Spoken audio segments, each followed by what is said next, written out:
You feel like a failure. The Nicholson family is staying in a shelter tonight. One temporary room for both parents and two sons, but a vast improvement from the house New York City's Department of Homeless Services, or DHS, had placed the family in June without any heat, lights, or running water, all the way in East Orange, New Jersey. The landlord never had a C of H, which is a certificate of habitability. DHS just dropped our bags and walked away. DHS calls it their special one-time assistance program. The city covers 1 year's rent for eligible working parents and pay private landlords up front. Thursday, we showed you the conditions this family had to live in for months, while the request to the city for help fell on deaf ears. We showed them pictures. They said, all right, we're going to make emails and try. And it was just never no.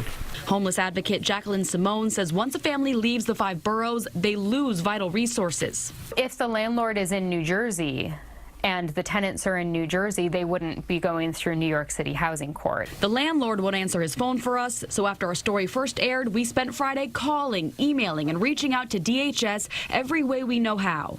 The mailbox is full and cannot accept any messages at this time. Goodbye. That's what I've been getting all day.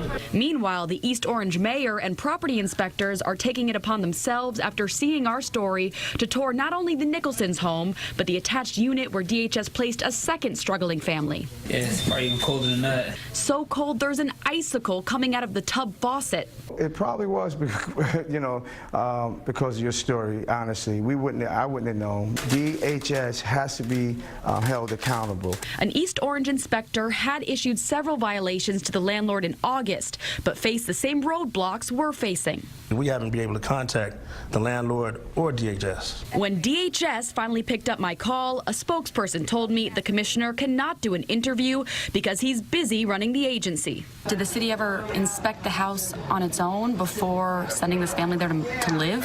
DHS told us in part that the landlord misled the agency and the family, and that the agency is trying to, quote, recoup the rent and referring this potential fraud for further investigation.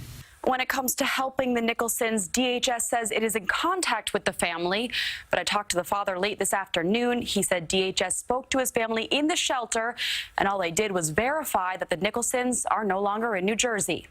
Allie Bauman, CBS2 News. Now, since our story aired last night, more than $5,000 has been raised for the family on a GoFundMe page. And if you want to help, you can head to CBSNewYork.com.